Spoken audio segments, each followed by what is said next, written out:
it's a new era in CFP to start off this year, put on full display. My take on this game is simple. I know some people will be upset about it. Good riddance to the Pac-12. Can you do it in terms of the week to week to week? I don't see a pathway for this team to miss the college football playoffs. We want to make sure you have those best bets in the entirety of our betting cards. That was thinking! But he had that program was already going there! Only on SportsGrid.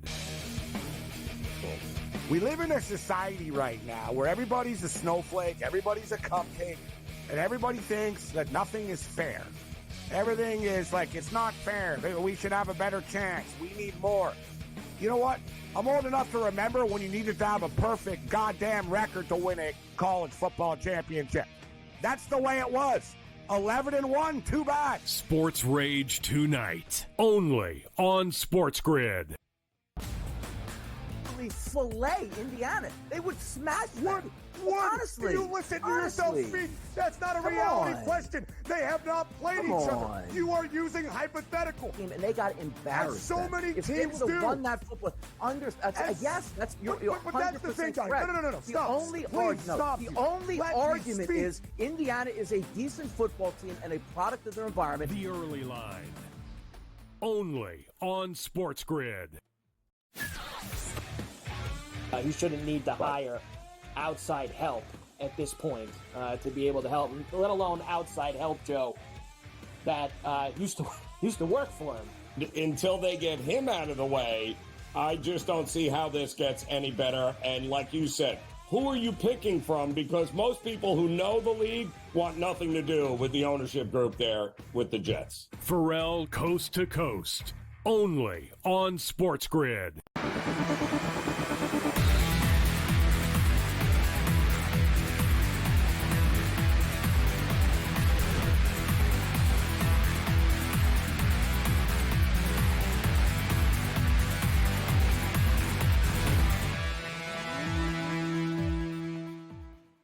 What's going on, everybody? Hour number 2 of In-Game Live on a Black Friday. Dane Martinez and Brady Cannon, and we have some updates for you here. The Iowa Hawkeyes have gotten the ball back, so Nebraska was not able to do anything. That game remains 3-0, and what was plus 145 on the money line for the Hawkeyes is now even money. Okay, so my, oh my, Brady, how quickly 40 cents can change in the live markets. I mean, sometimes, and I don't know if you play this game, but sometimes I'm down. If I can get plus 175 on one side, plus 135 on another, I will take it. Heck yeah. If I can get, we were talking about the totals. Why not? Yeah, right? Guaranteeing I yourself was talking about the total in Orlando and Brooklyn, and you said maybe 10 points from where it was. I'm now, because we got that under 216.5, if I can get 206.5, 207.5, give me a 10-point middle all day long, right? Sometimes some people I talk to our good friend, my consigliere, Dave Sharapan,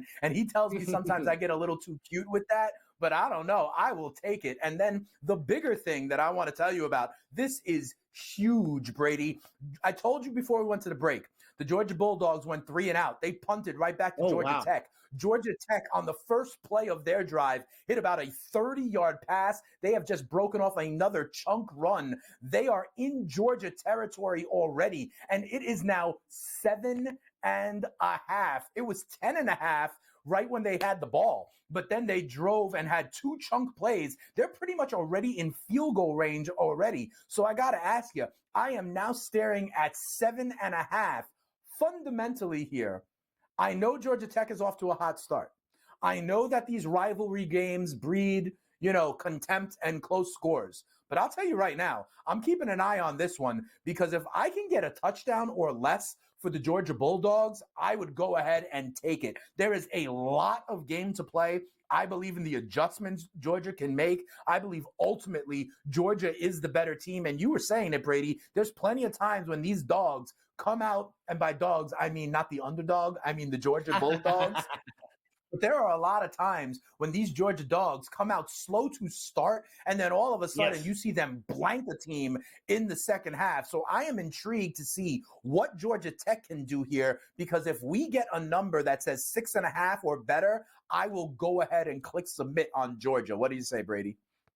Well, you mentioned the key number right there, 6.5, 100% with you.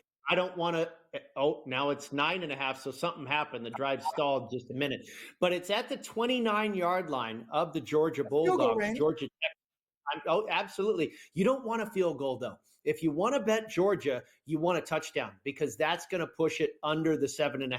You might get 5.5. You might get 4.5 if Georgia Tech can score a touchdown here. It's gone back to 9.5. I'm seeing 3rd and 1. Hopefully they convert. They just stopped them on the 3rd and 1 play. They stopped them on the 3rd and 1 play. It looks like it's going to be 4th and 1 from about the 25-yard line here. So they'll probably kick it. And a field goal will probably leave the live number at 9.5. But the way things are going in this game right now, I think you'll have another opportunity to possibly get that under 7.5. And that's my target. The other thing is about discipline here. If you don't get to 6.5, then don't bet it. So I think you're going to have an opportunity where it could get below 7.5. Again, especially if Georgia Tech stays hot. I'll tell you why. And then I would pull the trigger. What's happening? I'll tell you what happened. I'll tell you what happened. That 7.5, we should have taken it. It might be the best we're going to get. Georgia Tech went for it on 4th and 1. They didn't go for the field goal. They went for it on 4th and 1. And the Georgia defense, it looks to me as though they stuffed them. So it looks like this is going to stay. It's the right play by Georgia Tech. I believe it's the right play to go for it. When you're playing Big Brother, catching 17.5, you got to try and win this game. Field goals are not going to win this game. You're deep in their territory with 1 yard to go. Let's show them who's boss here and punch them in the mouth. Hey, it didn't work. I don't think the momentum's necessarily lost for Georgia Tech. I think who knows? Georgia could go 3 and out here on the next possession, and bang, we're right after it again, trying to find that 6.5 in favor of the Bulldogs. No, that's fair. My fear, though, because right now it's gone back up to 11.5. You know what I mean? And so my fear is that the 7.5 might have been, you talked about me getting the potential apex and that total in Magic Nets. Maybe we just saw the low water mark in Georgia Tech, and 7.5 is the best we're going to get. My fear now is that we never see another number that's double digits. Georgia's slow starts, though.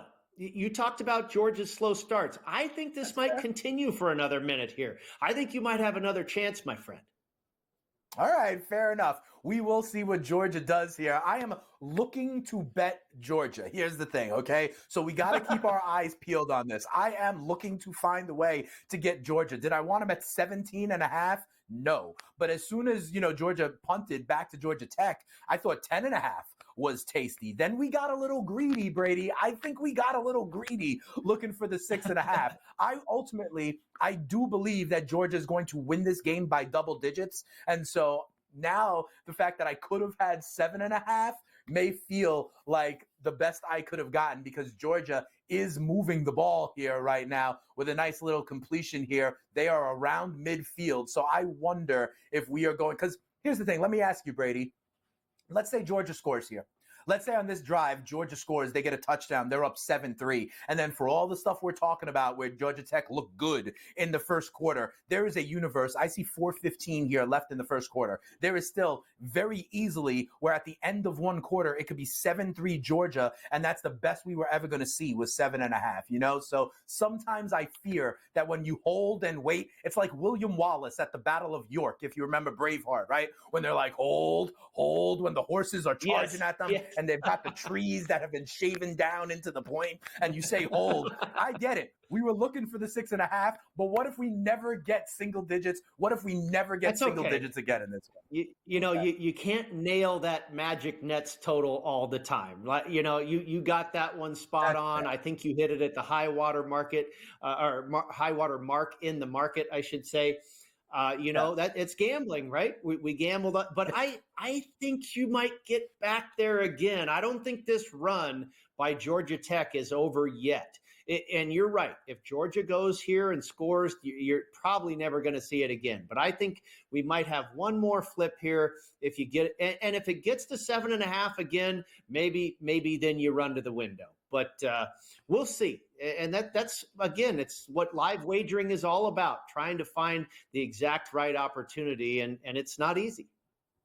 Listen, that's why we are a second screen experience for you here on a Black Friday. If you're watching these college football games, if you're watching these NBA games, we are here to get you ready. Georgia and Georgia Tech. There is another team from the state of Georgia that I want to ask you about real quick here, Brady, before we hit the break. On Sunday in the NFL, the Atlanta Falcons, who are currently the leaders in the NFC South, they are home dogs, okay? The Los Angeles Chargers, who are coming in, they are 1.5-point favorites against Atlanta. I want to ask you, I'll get your thoughts on the game in a second, but conceptually, there are two things here that I know bettors look at. One is the rest disparity. The Atlanta Falcons coming off a bye, whereas the Chargers had a short week on Monday Night Football, and the Chargers are flying west to east for a 1 o'clock start. Let me ask you, those narratives that are out there, those trends that are out there about both those things, right? The East Coast travel and the rest disparity. Do you believe in one more than the other? Do you believe in neither? Or do you believe in both of those? I believe in one more than the other. I don't know if the travel makes a huge amount of difference. And I actually think the travel is worse for an East Coast team coming East to West. I think like Monday Night Football. I think that's right. And we saw it time and time again with Tom Brady late in his career when he had a very strict diet and sleep pattern. When he was playing at night and traveling from the East Coast to the West, he often lost outright and certainly didn't cover a lot of spreads. The travel for the Chargers doesn't concern me as much as the rest, and also the big game that they come off of, playing his brother, the spotlights Monday night.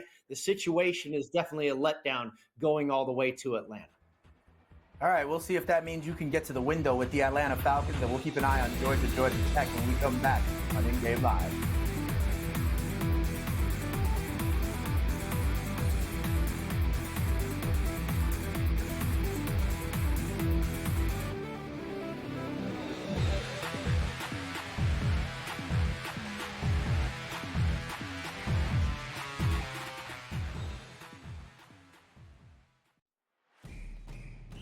It's a new era in CFB to start off this year, put on full display. My take on this game is simple. I know some people will be upset about it.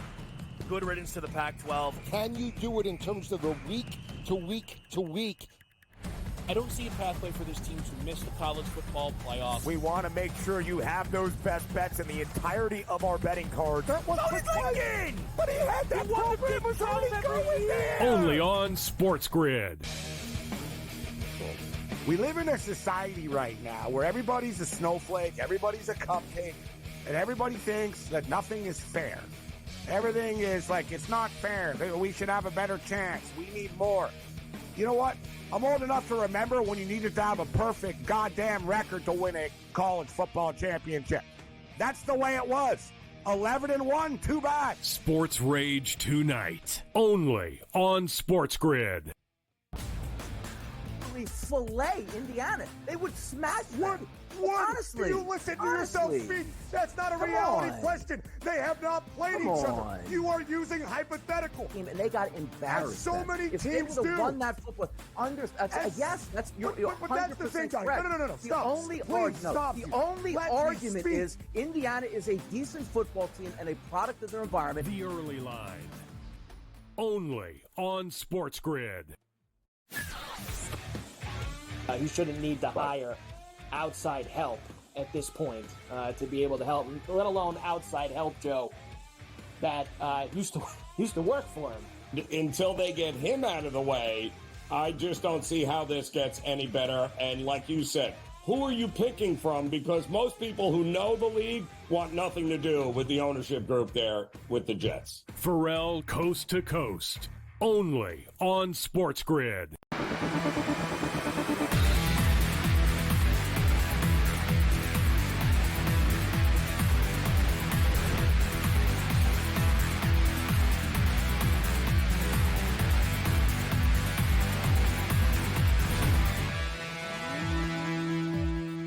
Welcome back in, everybody. In-game live rolls on. Dane Martinez and Brady Cannon. The Georgia Bulldogs are going for it on 4th and 3 on the Georgia Tech 36-yard line. So we're going to see here one way or the other. We'll put a pin in on that. I'm not allowed to do play-by-play, but I'm going to anyway. They converted, and it is a first down for Georgia. They are now in field goal range here. So we'll see what kind of number we get. Man, Brady, that's 7.5. 14.5. That we are 14.5 is the number now. See? Yeah, I know. You're right. We had 7.5. I was itching. If I wasn't also trying to talk into a camera live, maybe I would have had the opportunity to go do this. These but I'm darn not shows mad. get in the way of my betting, right? I know, right? Like, I got to tell other people what to do. I can't wind up doing it myself. You need an assistant. You need an assistant right there, right in the chair next to you. Hey, hit that one, and get that one. Exactly. Absolutely. I need maybe we need our producer, Greg, who does a great job behind the scenes. Shout out to Greg. Maybe I need to give him my login so I could just be like, yo, Greg, hit that right now. Yep. Besides having myself, something like that. Work it out, and cut him in for 10% or something like that, right? Absolutely. You can get a piece. Absolutely. So while we see what Georgia does on this drive, we were talking about that Falcons-Chargers game. Right. And you did say that maybe the west to east travel for the 1:00 start isn't that big of a deal because honestly, Brady, a ton of those numbers were back in the day when the Raiders were just a horrible team and they would wind up on the East Coast all the time and they would lose games and maybe warp it a little bit. But the rest disparity does maybe make a little bit of a difference for you. The Atlanta Falcons coming off a bye, the Chargers, not only with the Monday Night Football short week, but like you said, it was a big game, right? With the brothers going into Thanksgiving weekend. We saw all of those narratives. Maybe the air out of the balloon a little bit. And here's the other thing I'm going to tell you, Brady. This Chargers team that has like the best scoring defense in the NFL with only 13 or 14 points against, I've seen some of the teams they were playing when they wound up getting this. They were playing against some piss-poor offenses, some bad quarterbacks. I think Spencer Rattler was in there when they played the Saints. And now all of a sudden they play Baltimore, they play Cincinnati, and these teams are hanging numbers against them. I think the Atlanta Falcons here as a home dog with the rest disparity, with them needing this win because objects in their rearview mirror are closer than they appear, and that object is the Tampa Bay Buccaneers. I think this sets up well for the Atlanta Falcons. We are talking to a former Super Contest winner. Would you also take the home dogs plus the 1.5 at home against these Chargers coming in? I would, Dane. I think the situation screams loudly for the Falcons here, and you basically said it all. They have the urgency in the division because Tampa Bay is absolutely creeping up. Tampa Bay, I think Tampa Bay not only looks like the best team in that division, I think they are the best team in that division. And Atlanta needs to change that storyline here quickly, and no better place to start than right here. And I also like to bet on teams when they go into their bye week struggling. And Atlanta was getting a little bit shaky, and they got absolutely drubbed in Denver the game before their bye week. They were embarrassing in Denver. So now they go to a bye week where they can pause and reset and get back to business. I think the situation is very good for Atlanta as opposed to where it is for the Chargers, who are probably the better team, but a very difficult situation off of the big bright lights Monday night game against, the Harbaugh Bowl. And then you mentioned it as well. It's a great point that the Chargers numbers are a little bit skewed this year because look what happened when they played some real offenses. The Cincinnati Bengals came storming out in the second half in that game and put up a bunch of points on the board. The Baltimore Ravens, maybe the number one offense in the whole NFL, they put a bunch of points on the board against that defense. Derrick Henry and company wearing down that Charger unit. And then the Atlanta Falcons, who also have a very good offense and a lot of different weapons. So yes, I think the situation sets up very good for Atlanta here. Even though my numbers say Chargers, I made the number 3. I was surprised to see it come out 1.5. We did see a little bit of a tick to the Chargers initially, bet it up to 2. Now it's come back. I know there's been some sharp money on the Falcons here at the Westgate Superbook in town, plus the 2 points. And I don't necessarily disagree. I'm going to go against what my numbers say in this one and lean with the Atlanta Falcons here in a good spot situationally. All right, I got two pieces of good news for you. First of all, the total in Brooklyn and Orlando has gone down to 207.5, creating a 9-point middle for us in that one. But what may be even better news for us, the Georgia Bulldogs went for it on 4th and 1 inside the Georgia Tech 20, they did not get there. Okay, so there's your 7.5. 3-0. There's your 7.5. Georgia Tech just ripped off a chunk run. So they are now on their own 40-yard line. We are at the end of the first quarter. And what do you know, Brady? We've got 7.5 back again. So I asked you, I was a little bit greedy. I said I wanted the 7.5 last time. You told me to hold on, that I may get it again. And what do you know? At the end of the first quarter, we've got it again. But Georgia Tech is driving. So do I learn my lesson, or do I once again get greedy and wait for it to go under 7? Greed is good, right? That's what they say in the movies. Yeah, I'd wait again, Dane, because I felt that the run by Georgia Tech wasn't over just yet. And if they can push this thing down into field goal range, even maybe in the red zone here with a chance to put a touchdown on the board, I think you just got to get under 7.5. And it still might not be the right side. But I think, just betting practice, good practice, responsible betting, I think you just have to take, or lay rather, less than 7.5. And if it never pops up, then you know what? We missed an opportunity. But I think that's the best practice going forward here if you like Georgia. All right, fair enough. I will listen to you, Brady. Although, as real quick, after the 7.5 last time, we saw 12.5 right away. So I will listen to you. I will hold like William Wallace in the Battle of York. I will hold for that to go under the key number. The only thing that I will draw your attention to, and maybe we'll talk about it on the other side here, is Nebraska-Iowa. We are now into the second quarter. That game is still 3-0. Really not much going on there. You were talking about maybe going over the total. Well, that total has gone down a full touchdown from where we started. I see it now at 32.5.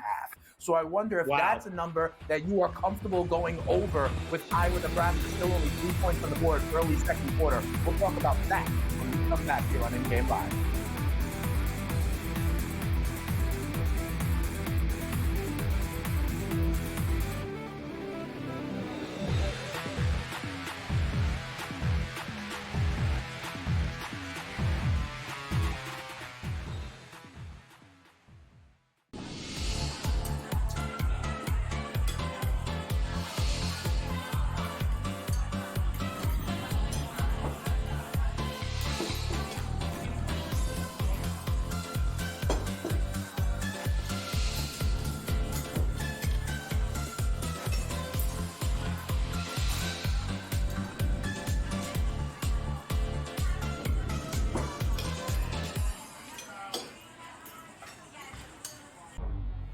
Two guys that can do it all. Too much electricity this morning. This is a good time. We're having a lot of fun. I had to do a triple take. Ka-ching!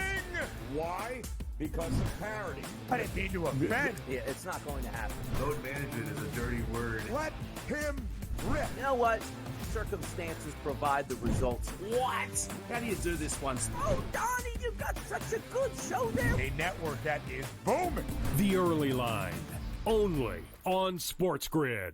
The sharpest football contest show in the land, the Las Vegas Football Contest Show, focuses on Circus Sports Million, Circus Survivor, and the Westgate Super Contest, handicapping the games and releasing our contest picks every week of the season. With two former Super Contest winners, Brady Cannon and James Salinas, a former NFL player, Mike Pritchard, and over $1 million in contest prize money won combined, the Las Vegas Football Contest Show will have you prepared this season like none other. Fillet Indiana. They would smash them. Honestly. You listen to yourself speak. That's not a reality question. They have not played each other. You are using hypothetical. And they got embarrassed. As so many if teams they would have do. won that football, yes, that's you're but that's the thing, guys. No. The Stop. The only argument is Indiana is a decent football team and a product of their environment. The Early Line, only on SportsGrid.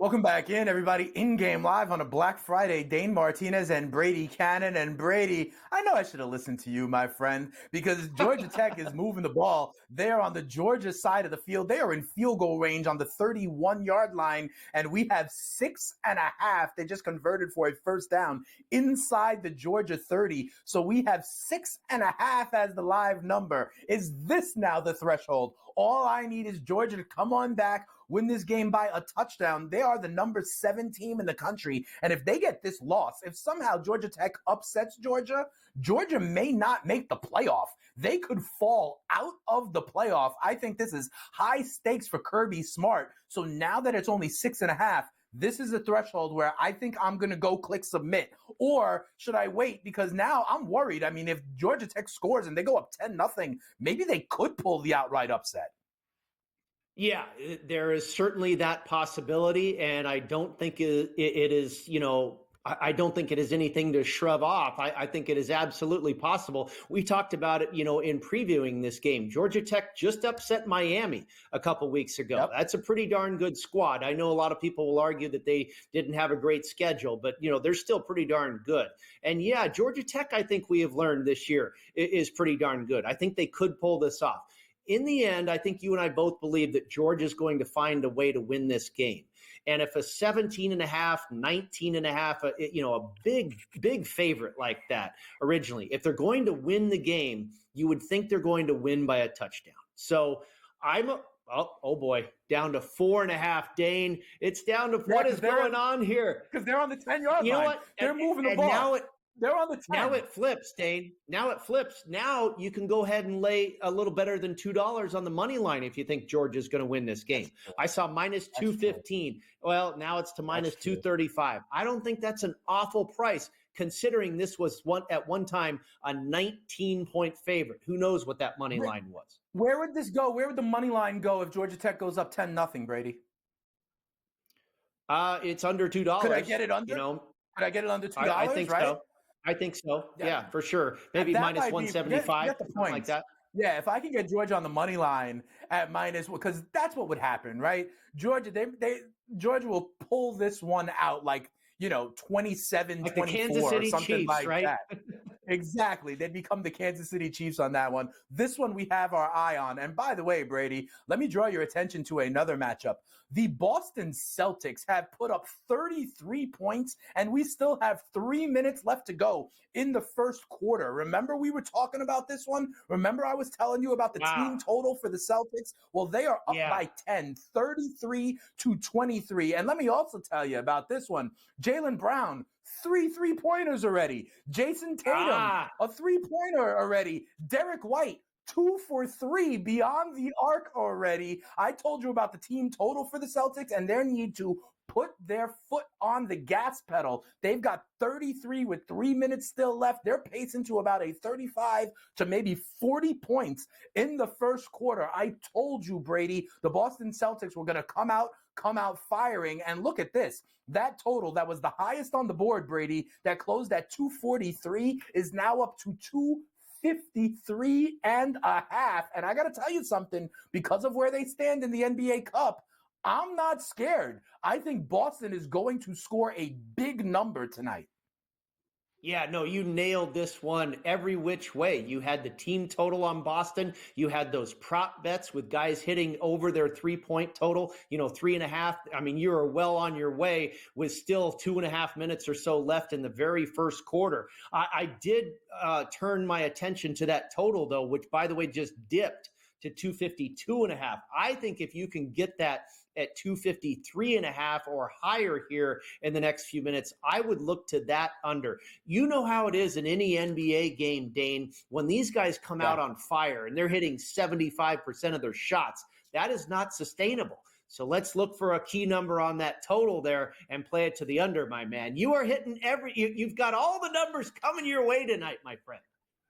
Maybe, listen, behind the scenes, guys, we're going to take you guys behind the fourth wall here. In the commercial break, Greg told me that he wanted 20% as his cut. Okay, I told him I was going to give him 10%. To make your in-game bets he for wanted you. 20%. to make these in-game bets, I may have to find somewhere in the middle and give him 15% because we're firing them off. We're continuing to hit. We'll see what the Georgia Tech Yellow Jackets do. If they get in, I want to see what the money line number is going to be, because if it's something like a minus 175 or in that universe, Brady, I think that is something that we could go ahead and click submit on the Georgia Bulldogs to come back. But I'm starting to get a little bit scared that this Georgia team may fall out of the playoffs. We'll discuss when we come back.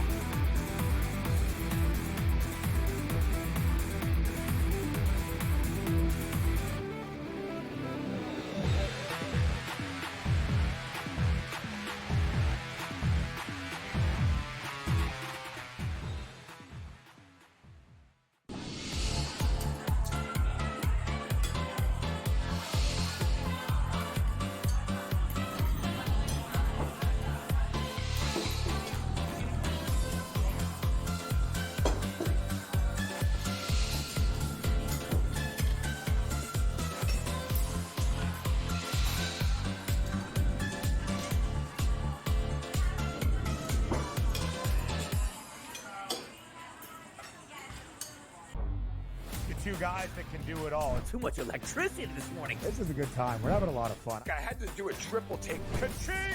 Why? Because of parity. I didn't mean to offend. Yeah, it's not going to happen. Load management is a dirty word. Let him rip. You know what? Circumstances provide the results. What? How do you do this one? Oh, Donnie, you got such a good show there. A network that is booming. The Early Line, only on SportsGrid. The sharpest football contest show in the land, the Las Vegas Football Contest Show, focuses on Circus Sports Million, Circus Survivor, and the Westgate Super Contest, handicapping the games and releasing our contest picks every week of the season.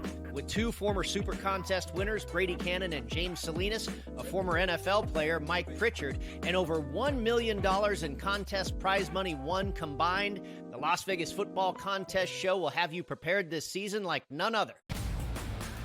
Slay Indiana. They would smash them. What? Honestly. Do you listen to yourself speak? That's not a reality question. They have not played each other. You are using hypothetical. And they got embarrassed. As so many if teams they do. Won that football.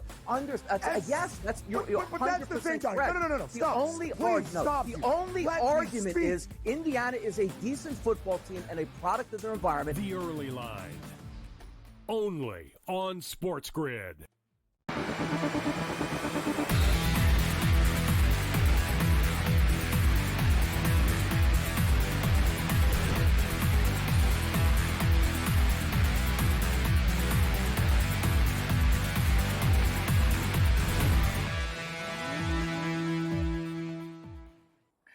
I got two things to tell you, Brady. We've got some updates right here. On one, we've got the Boston Celtics. They are 9 for 14 from beyond the arc in the first quarter. With your point about something that's unsustainable, unless they're like Villanova in the 1985 championship game, this is going to regress on some level. So maybe the idea of unders are there. And then Brady, the Georgia Tech Yellow Jackets just hit an upright on a field goal attempt, and it is no good. So the Georgia Bulldogs kind of escape a little bit there, and it is 3-0. Guess what and just what do you happened know? here?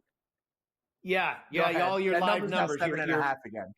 Right, exactly. And your money line's almost $4. Almost minus. It's at minus 390. Yeah, that's too bad. And we really wanted that Georgia Tech touchdown, and then it would have been on a silver platter for you, buddy. Yeah, absolutely. So listen, my greed, you say it is good. So does Michael Douglas in Wall Street. But hey, you never know here, right? We'll see. I do ultimately think Georgia, this may be a big time change in momentum here, Brady, because really Georgia Tech could have gotten 10-0, right? I would not be surprised if Georgia goes right down the field and all of a sudden it's 7-3 Georgia and away we go, right? This could be the biggest this could be the closest we're going to see. So when I ask you about that, the 7.5, right? Like, doesn't it feel like they just had their chance and they just missed it? And now Georgia kind of resets, consolidates themselves, and can start to maybe make some hay here and move the ball. It feels to me like momentum is changing its address here, Brady. Yes, I would agree with you for sure, but they just got 3 yards on first down. That's not a great play on first down. 2nd and 7 from their own 23-yard line here, and the number ticks down now to 6.5. Under that's where you got to go. That's where you got to go. You know, don't lay the 7.5, but I'm perfectly fine with you laying 6.5. The money line's back down. Something else happened again? It's going to go down. Yes, because it was an incomplete pass, 3rd and 7, and then Carson Beck was sacked for about and now it's 4th down. They're punting it back. They're going to be punting it back to Georgia Tech. Okay, so it was an incomplete pass to make it 3rd and 7. Then Beck just got sacked for about a 10-yard loss, okay? So Georgia is backed up now in their own territory. They're going to be punting from about their own 13-yard line, I would say here, giving the ball right back to Georgia Tech. So Georgia Tech is going to have this ball in good field position, and that is part of why we have the 6.5 again. I can't be messing around. Well, here's the question, here, Brady. Do you want to play now? Okay. I'm taking the 6.5 now. Because every single time we've been like, oh, let me wait for the money line. Oh, let me wait for it to get better. Then all of a sudden, Georgia Tech has not delivered. I said I wanted under 10.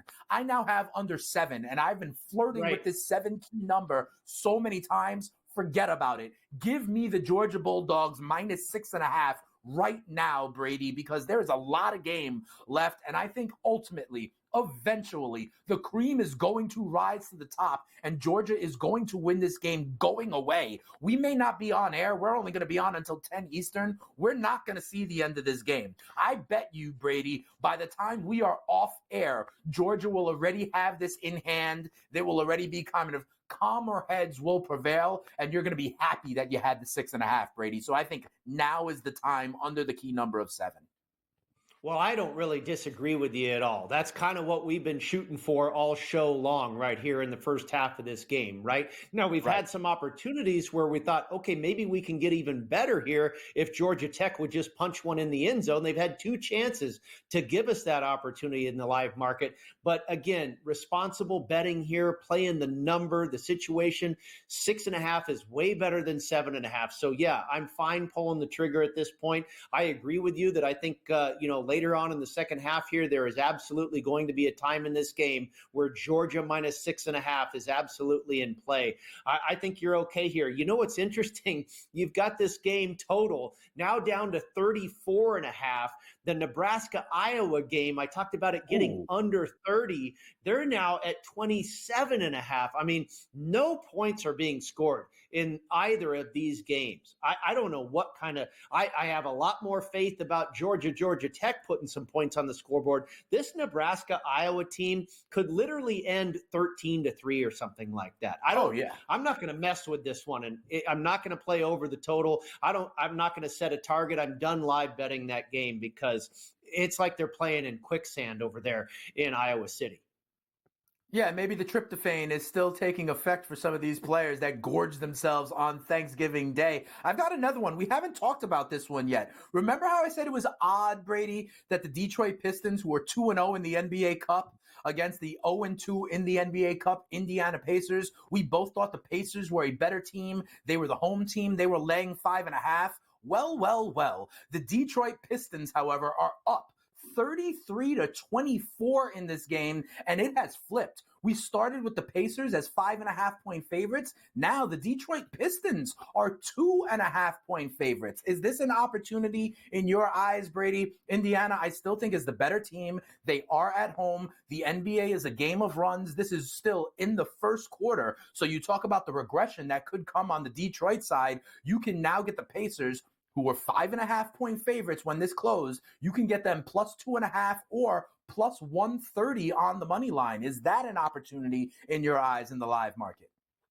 I stay away from this one, Dane. I felt much stronger about the situation for the Minnesota Timberwolves as a favorite, even though they were worse in the standings in the NBA Cup than the Clippers were. And we saw that public support for the Clippers in this game. I felt good about Minnesota there. And so far that's playing out. They've got a 6-point lead. The in-game number there is at 9.5. Prior to tip-off, it was 8.5, or it was 5.5, as high as 8.5.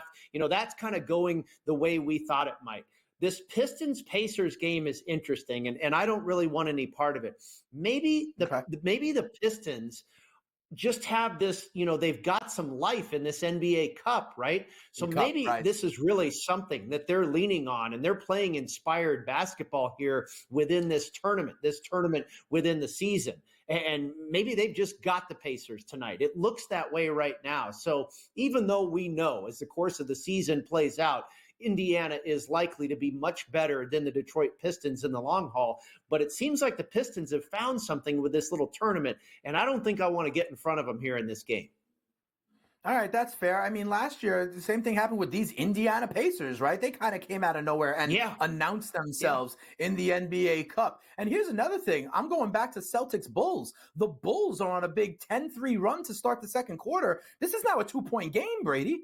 We've got 40. That 253.5 was the number, though. It's gone. The total, that was the number. Yeah, it's gone. So, too bad we didn't get that Let me ask you this. It's down to 247.5, at least by my count. But now that it is a closer game, I actually think that is better for the under as well, right? Do you? Because now people may be starting to milk the shot clock a little bit more. Or do you think otherwise that maybe we're in free throw territory, overtime territory? I mean, there's a lot of time left. But I am kind of surprised because remember, last time we were talking about this game, it was about the number that the Celtics were putting up, right? At 40, it was like 39-28, something like that, late first quarter. Now we've got a 2-point game. And what do you know? Some regression here because all of a sudden now the Boston Celtics are 10 of 20 from beyond the arc. So what was 70% is now 50%. Regression continues to happen in the NBA, right? I think it's really hard to say which contributes more to a game staying under the total. Probably a blowout is really a game that tends to go under the total more so than a close one does. But I think your logic makes sense as well. We're going to have to see this one, how it goes for a while, I think, before we make a decision. We'll keep our eye on it when we come back.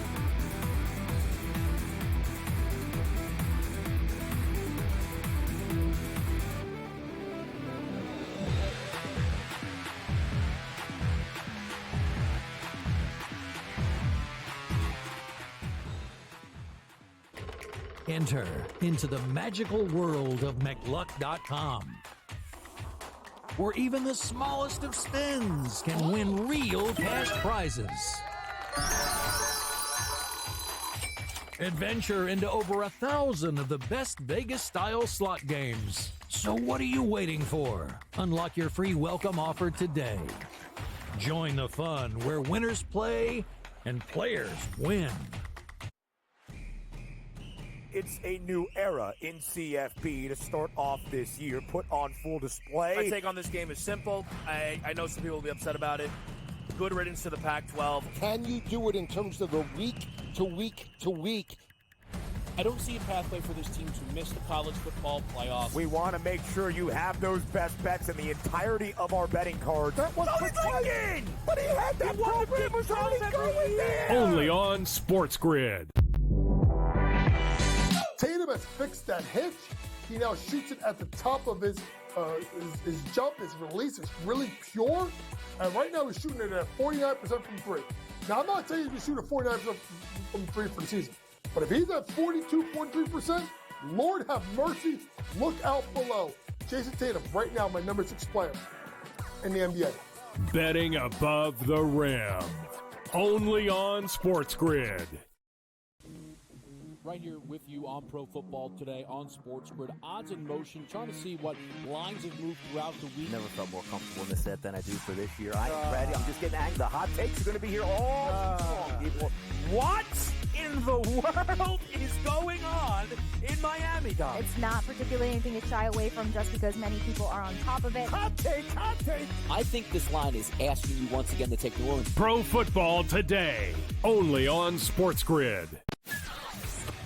Are you okay with him moving to the head of the class of the Heisman with those two games? Because he wasn't even in the discussion before those two games. This is a big opportunity for Dylan if he wants to continue to make his case for the Heisman Trophy, and I think he's shown that. You know, I mean, what is he, a sixth-tier player who's going to probably end up setting most of the passing marks because he's been around for so long? So why not also throw a Heisman Trophy in the mix? Pharrell Coast to Coast. Only on Sport.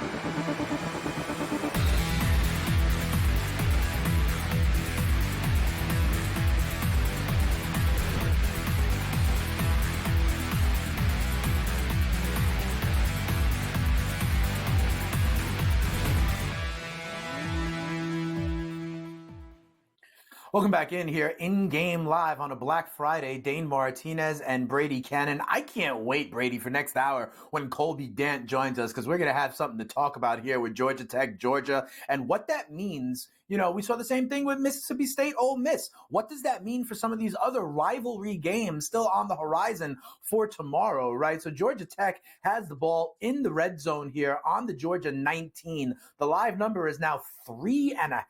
You are under $2 on Georgia money line. I'm staring at minus 188. But one thing I want to ask you about in this game, Brady, is something we haven't talked about much. You've been telling me about the total in Nebraska, Iowa. Let me ask you about the total in Georgia Tech, Georgia, which is now at 36.5, just under one of those key numbers, right? This is a game that closed, I believe, at 49.5. I'm now seeing 36.5. And the way this has gone, if Georgia Tech is hanging around, and even if I believe Georgia's going to come back at some point and right the ship, which I do, I still think Georgia Tech is going to eventually, start to bleed clock, start to try to park the bus on some level. What do you think about this live total at 36.5? Because quite frankly, right now, I think they're assuming something like a 2017 Georgia win, right? That's what the books are telling me with a 3.5 point spread. 36.5 is a total. They're talking to me about a 2017 Georgia victory, which is still obviously in the cards. But what do you think as we tick, now inside of 6 minutes left to go here in the second quarter? Yeah, and that total just tick down to 34.5. In my mind's eye, I'm seeing this finishing 20-13 in favor of Georgia. That's 33. It's risky business playing under. That would get me by 6.5 as well, Brady. Exactly. So thanks for saying that. I think 20-13. I mean, we've got 6 minutes left before halftime. 2 more scores in this game, probably at the most. Could be 10 more points on the board by the time we get to the locker room. I mean, if you made me bet it at 34.5, I think I'd play under. We know about the Georgia defense. And so far, I mean, they've held, even though Georgia Tech has really been in control of this game, they only have 3 points. I'd probably look to the under, Dane. All right. Fair enough. There's another college football game going on that we really haven't talked about much, and that's Utah against UCF. And here's another one. UCF was a 10.5 point favorite coming into this one, right? Central Florida.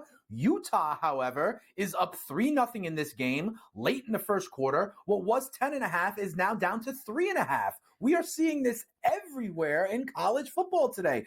Double-digit favorites not really being able to handle business. And I say that also, Brady, as it is now 1st and goal inside the 5 for Georgia Tech. They may pound it in and score. You have any thoughts real quick about Utah, UCF? We haven't talked about it much. You let me know about that, and I'll tell you if the Georgia Yellow Jackets go ahead and get into the end zone.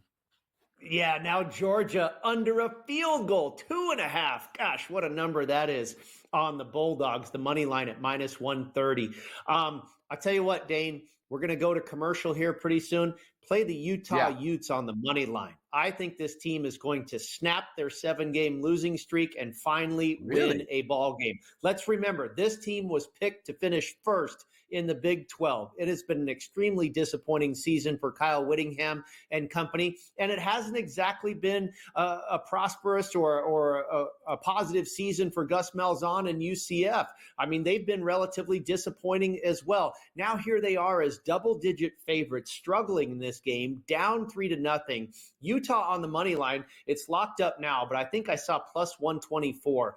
We've been waiting for a long time now. We saw the Holy War when we thought Utah was going to get right and beat BYU. They had that game, grabbed from their teeth by the officials at the very end. That was a really tough one to take. It was very difficult to go to Colorado the very next week and play the Buffaloes. They have just had bad situation after bad situation. And I think this could be good for them getting away from Salt Lake City. We often see that for teams that are struggling, the pressure there of being home is tough. Now that they're on the other side of the country, this could be a good spot for Utah. I think they win this game. And now your money line is at plus 158.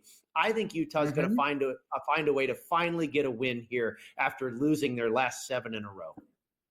Listen, they have the ball, and they are up 3 late first quarter in that one. We'll keep our eye out on that, but I got to tell you, Georgia Tech did in fact score a touchdown, Brady. It is 10-0 Yellow Jackets with 4 minutes and 40 seconds left to go. The money line for the Georgia Bulldogs, the number 7 team in the country, a team that was a 17.5-point favorite, is still a favorite, but it is under a field goal at 2.5. You can get under a field goal at even money. You can get the money line at -130. At some point, this is going to be alarm bells, not only in the state of Georgia, not only in the SEC, but around the country. There are going to be alarm bells. This is good news for teams like Clemson. This is good news for a couple of teams that are in the Big Ten and all over the place. We are going to have to talk about this. And I got to tell you the truth.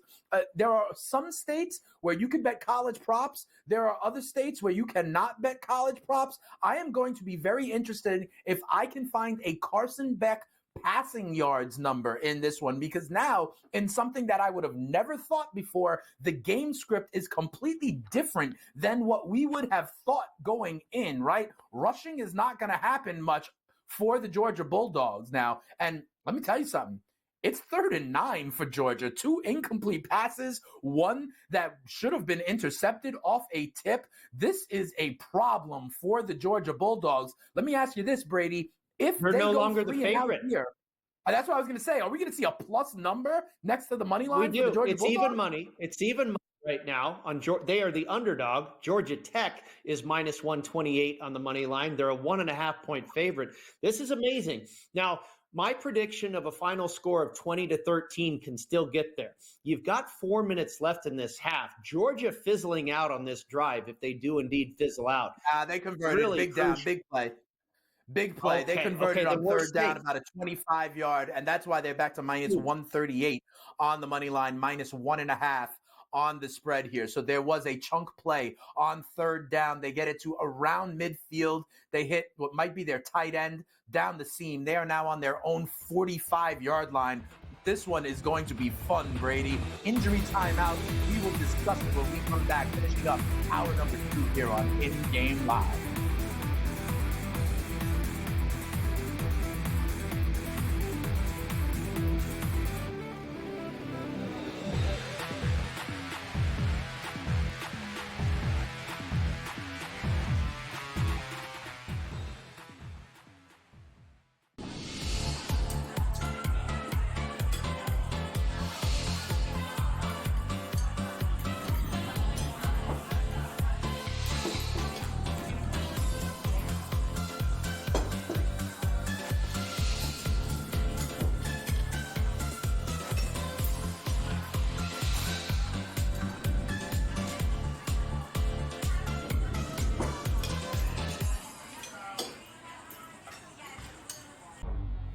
Two guys that can do it all. Too much electricity this morning. This is a good time. We're having a lot of fun. I had to do a triple take. Ka-ching! Why? Because of parity. I didn't mean to offend. Yeah, it's not going to happen. Load management is a dirty word. Let him rip. You know what? Circumstances provide the results. What? How do you do this one? Oh, Donnie, you got such a good show there. A network that is booming. The Early Line, only on SportsGrid. The sharpest football contest show in the land, the Las Vegas Football Contest Show, focuses on Circa Sports Million, Circa Survivor, and the Westgate Super Contest, handicapping the games and releasing our contest picks every week of the season. With 2 former Super Contest winners, Brady Cannon and James Salinas, a former NFL player, Mike Pritchard, and over $1 million in contest prize money won combined, the Las Vegas Football Contest Show will have you prepared this season like none other. Fillet Indiana. They would smash them.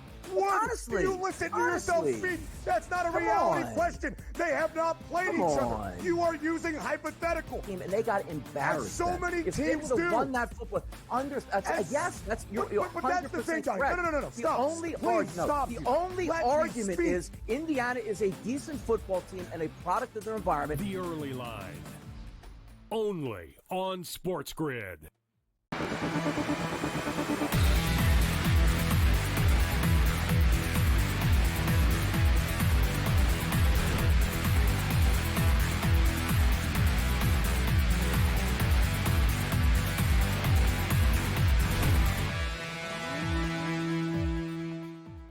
Welcome back in, everybody. In-game live on a Black Friday. Dane Martinez and Brady Cannon. And my, oh my, just when you thought the Georgia Bulldogs were riding the ship, they get to the Georgia Tech side of the field, but then they have turned the ball over. A fumble recovered by Georgia Tech, and now Georgia Tech has the ball inside of 3 minutes. Here's what I want to ask you about this now, Brady, because you're talking about this 2017, this 2013. I see a team total for the Georgia Tech Yellow Jackets right now at 19.5 for the game here. Now, I know that Georgia has the ball, right? And we could think, like, do they get a field goal here or not? And that would obviously change this. But it seems like it seems like the public, it seems like the book think that Georgia's defense will really get stout in the second half. Georgia Tech team total 19.5.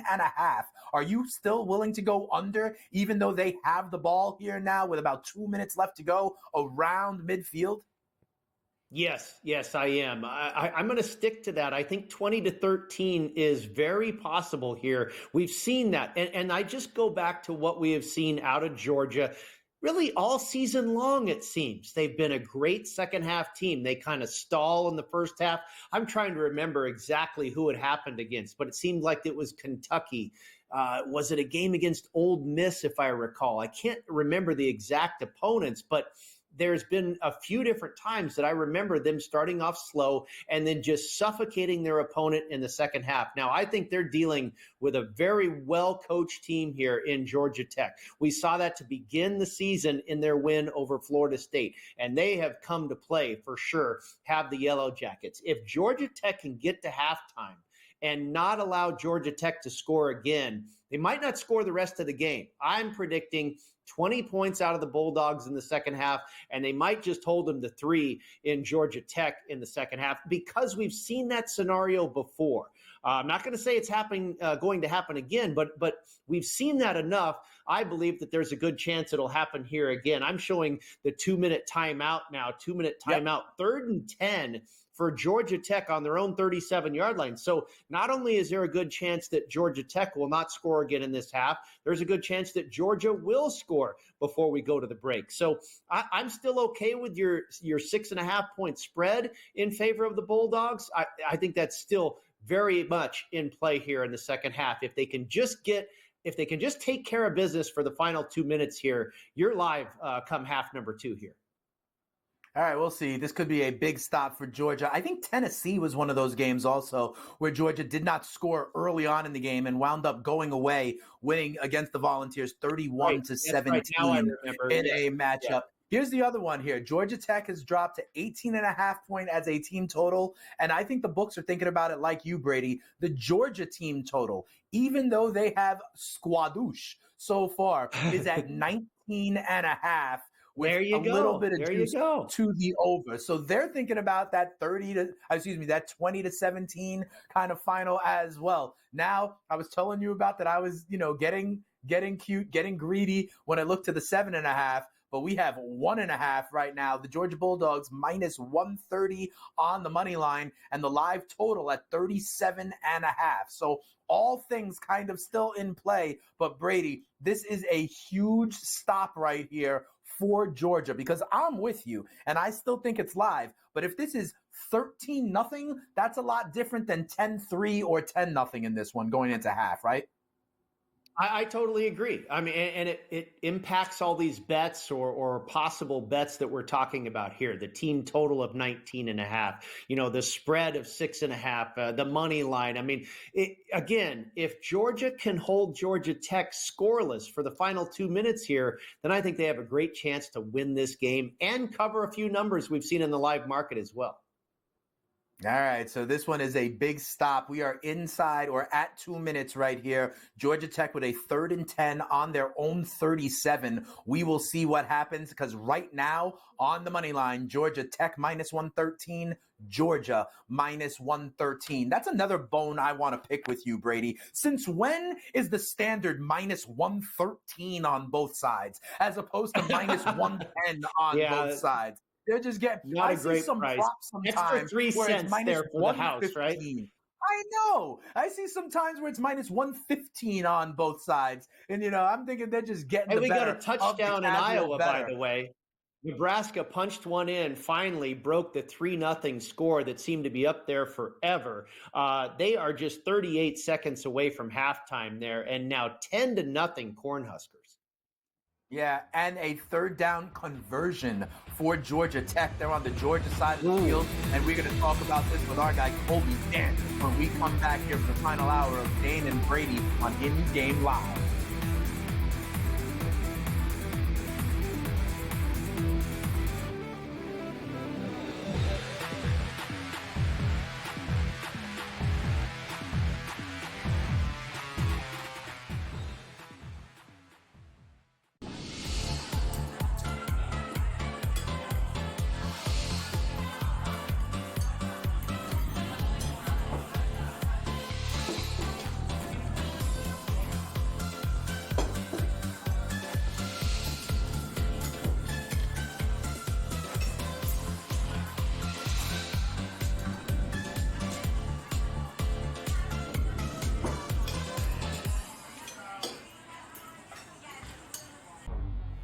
Two guys that can do it all. Too much electricity this morning. This is a good time. We're having a lot of fun. I had to do a triple take. Ka-ching!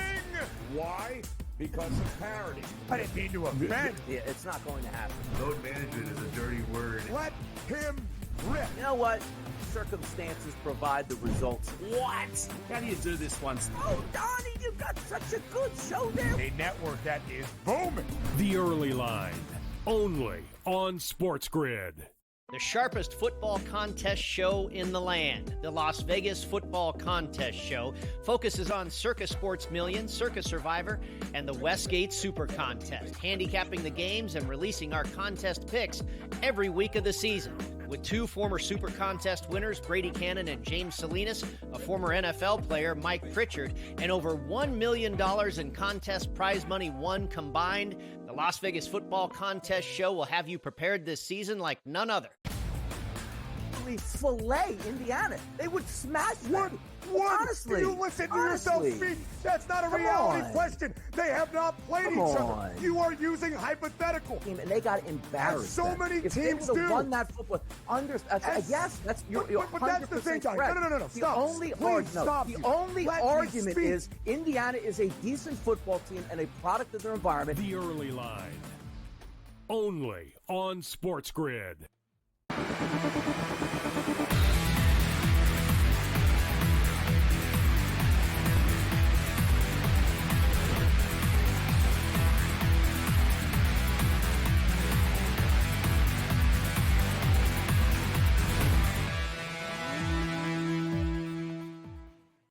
Welcome back in, everybody. In-game live on a Black Friday. Dane Martinez and Brady Cannon. And to be quite honest, this may be a Black Friday for the Georgia Bulldogs because Georgia Tech is driving.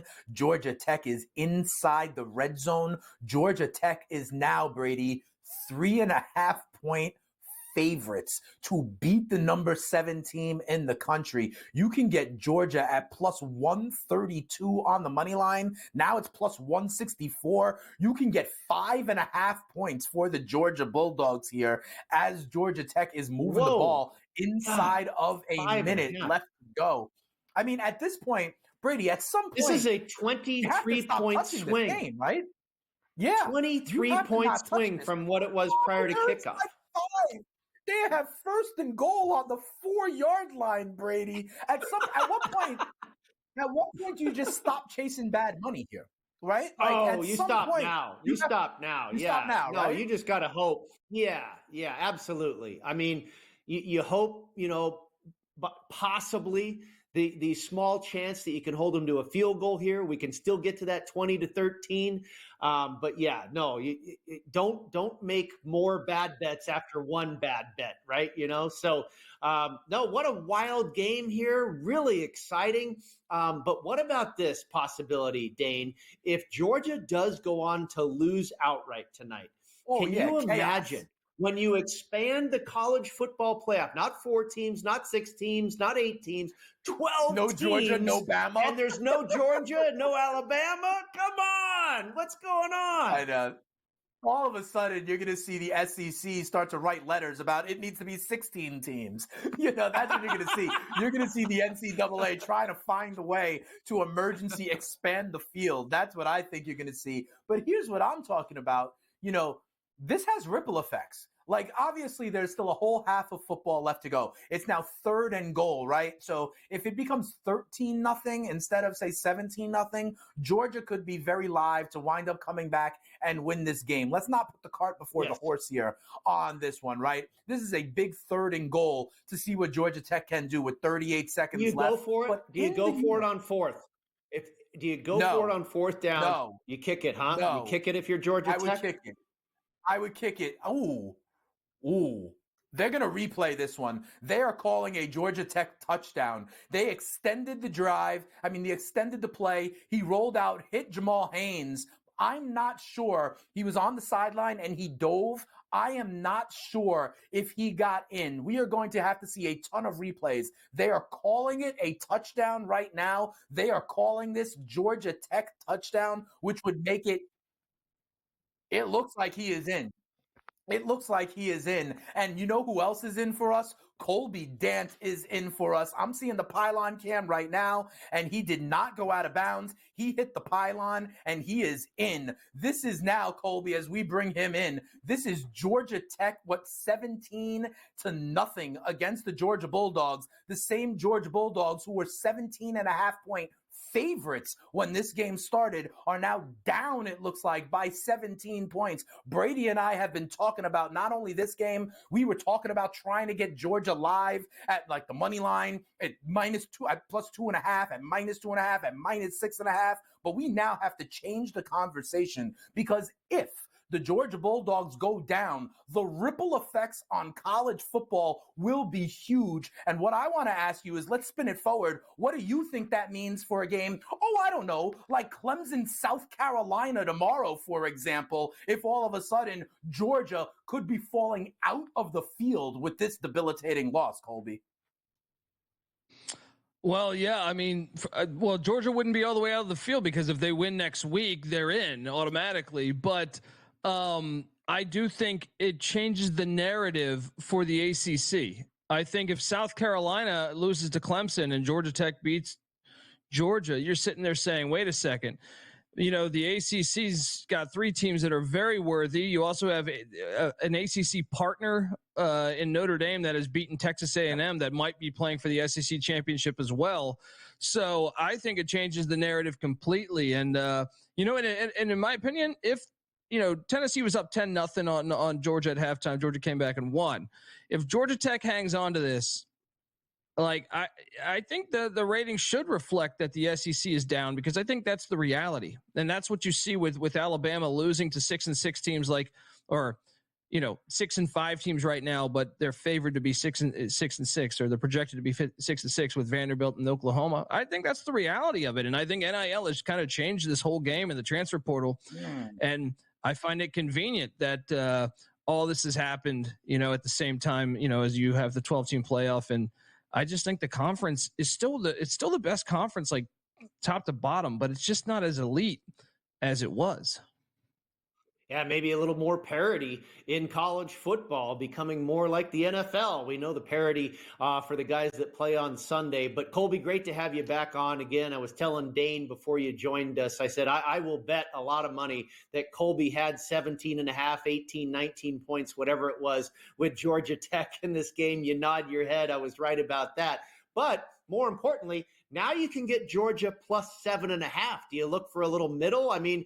You mentioned the Tennessee game. I was talking about a Kentucky. It seems like we have seen this movie a few times with this version of the Georgia Bulldogs, that they stub their toe in the first half, they shut the team out, they suffocate the offense of the opponent in the second half, and they find a way to win. What do you do with the live market? Would you take 7.5 with the Bulldogs at this point, or is this maybe going to get even uglier? I think you would probably, it makes sense to do that. I did sprinkle a little bit on the money line, so I'm not going to do that.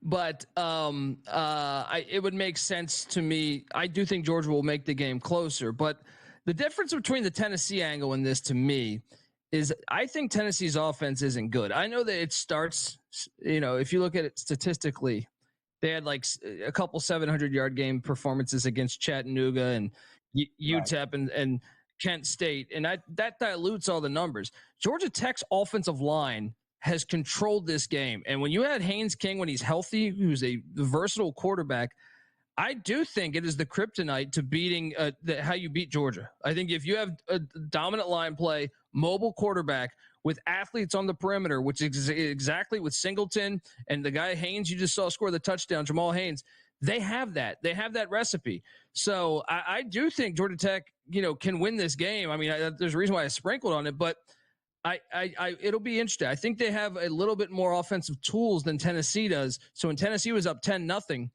I think it was a little bit like, okay, I still don't have faith in it. Whereas Georgia Tech, providing Haynes King can stay healthy, I think they can win this game. So I'm going to sit back, but I would certainly, if you're looking to jump in on the game, I do think Kirby Smart will readjust and they'll score some points in the second half to make this a game. So I would tell the good people out there that might be a wise play.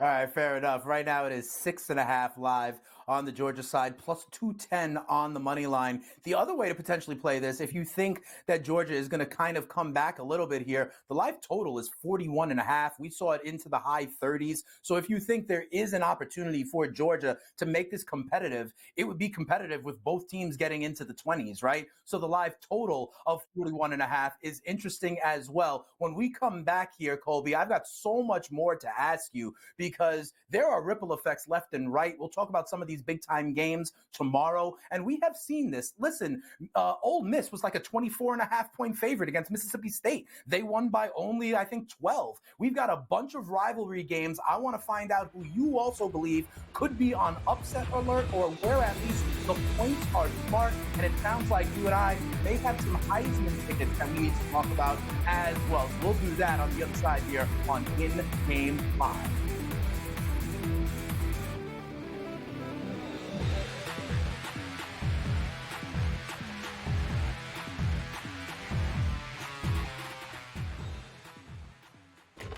Enter into the magical world of McLuck.com, where even the smallest of spins can win real cash prizes. Adventure into over 1,000 of the best Vegas-style slot games. So what are you waiting for? Unlock your free welcome offer today. Join the fun where winners play and players win. It's a new era in CFB to start off this year, put on full display. My take on this game is simple. I know some people will be upset about it. Good riddance to the Pac-12. Can you do it in terms of the week-to-week? I don't see a pathway for this team to miss the college football playoffs. We want to make sure you have those best bets in the entirety of our betting cards. That was thinking! But he had that program was already going there! Only on SportsGrid. Tatum has fixed that hitch. He now shoots it at the top of his jump. His release is really pure. And right now he's shooting it at 49% from three. Now, I'm not saying you can shoot at 49% from three for the season. But if he's at 42.3%, Lord have mercy, look out below. Jason Tatum, right now, my number 6 player in the NBA. Betting above the rim. Only on SportsGrid. Right here with you on Pro Football Today on SportsGrid. Odds in motion, trying to see what lines have moved throughout the week. Never felt more comfortable in this set than I do for this year. I'm just getting angry. The hot takes are going to be here all long, people. What in the world is going on in Miami, Dom? It's not particularly anything to shy away from just because many people are on top of it. Hot take! I think this line is asking you once again to take New Orleans. Pro Football Today. Only on SportsGrid. Are you okay with him moving to the head of the class at the Heisman with those two games? Because he wasn't even in the discussion before those two games. This is a big opportunity for Dylan if he wants to continue to make his case for the Heisman Trophy, and I think he's shown that. I mean, what is he, a 6th-tier player who's going to probably end up setting most of the passing marks because he's been around for so long? So why not also throw a Heisman Trophy in the mix? Pharrell Coast to Coast. Only on Sport.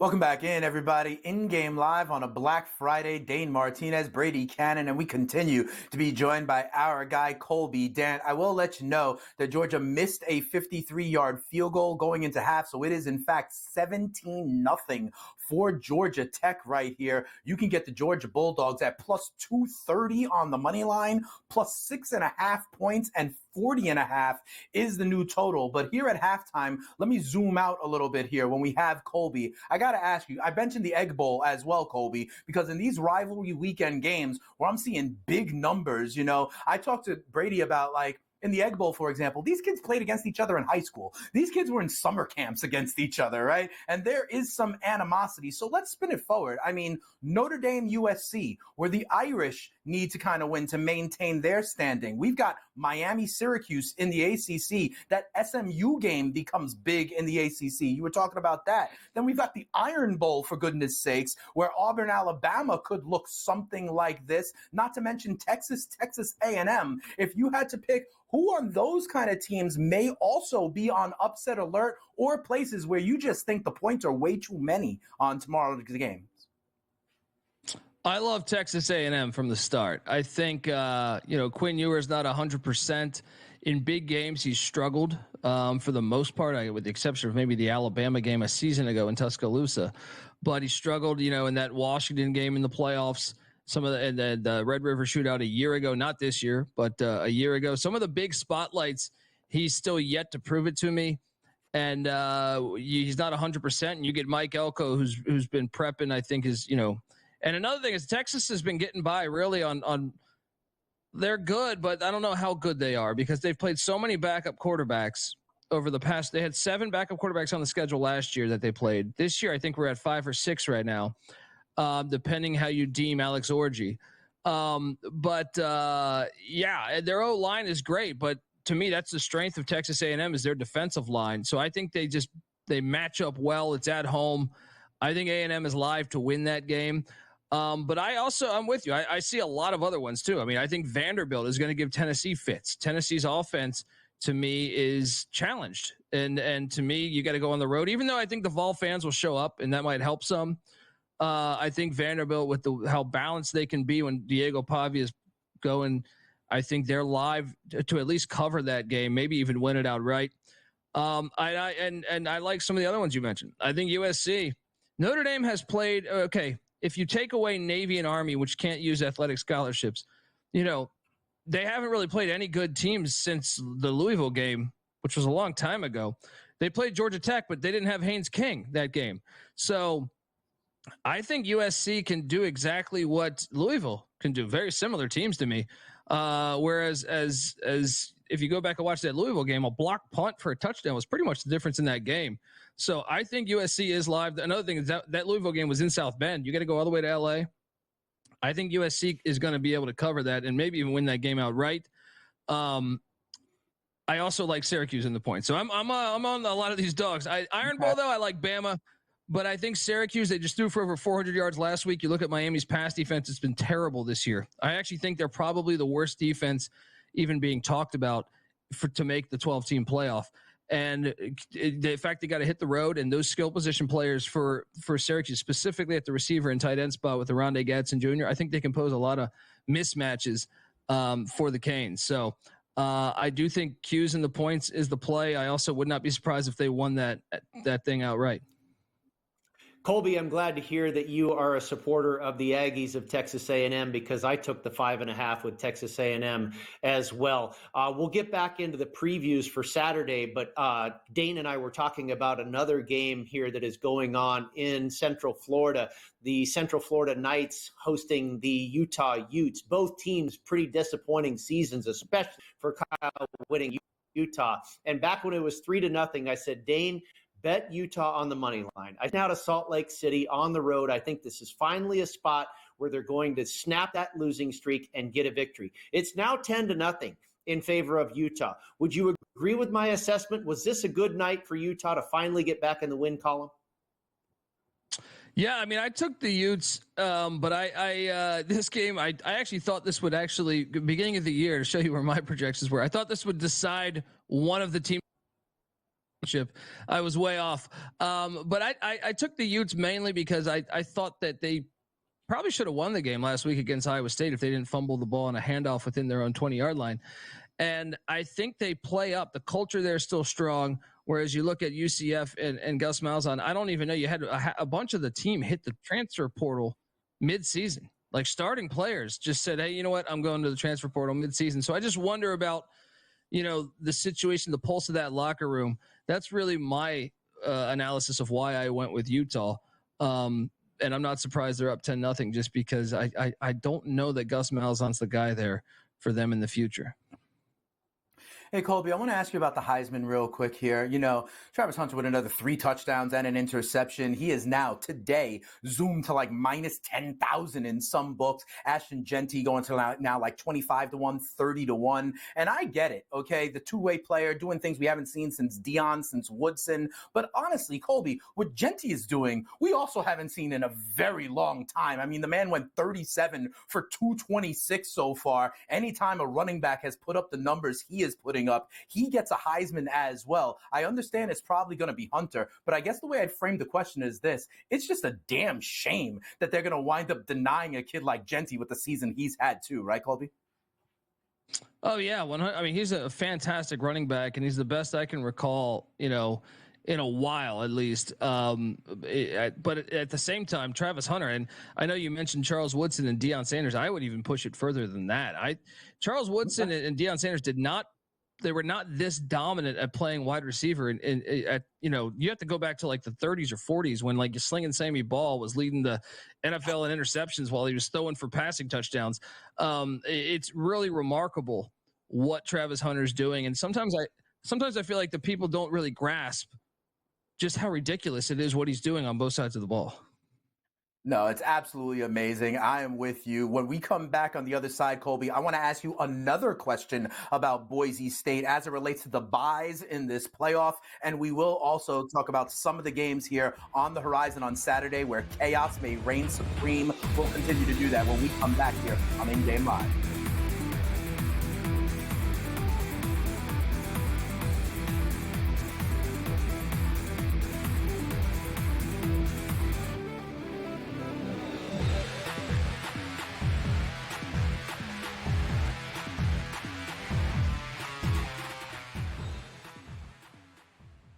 The sharpest football contest show in the land, the Las Vegas Football Contest Show, focuses on Circa Sports Million, Circa Survivor, and the Westgate Super Contest, handicapping the games and releasing our contest picks every week of the season.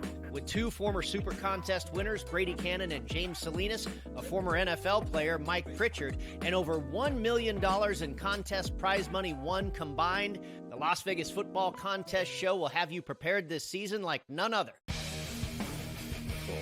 We live in a society right now where everybody's a snowflake, everybody's a cupcake, and everybody thinks that nothing is fair. Everything is like, it's not fair. We should have a better chance. We need more. You know what? I'm old enough to remember when you needed to have a perfect goddamn record to win a college football championship. That's the way it was. 11-1, too bad. Sports Rage tonight, only on SportsGrid.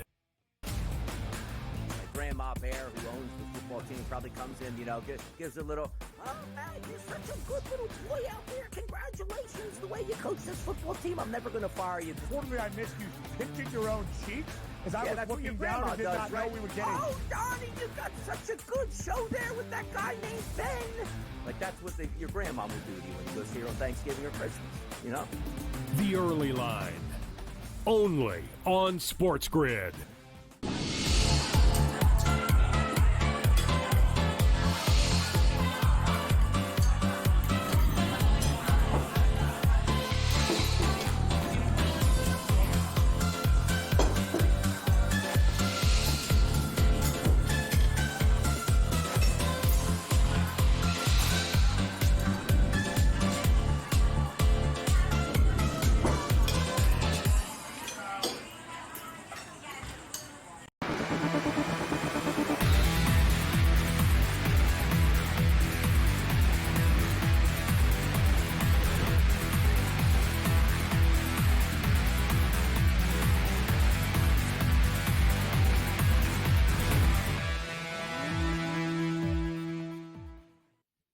Welcome back in, everybody, here in-game live on a Black Friday. Dane Martinez, Brady Cannon, and we continue on with our guy Colby. Dan, it is still 17-0 at halftime. Georgia Tech over Georgia. So I want to continue asking you, and Colby, I want to ask you more about Boise State. You guys were talking more about like how NIL maybe has shifted the landscape a little bit. Maybe the SEC and their boosters are not as dominant as they once were.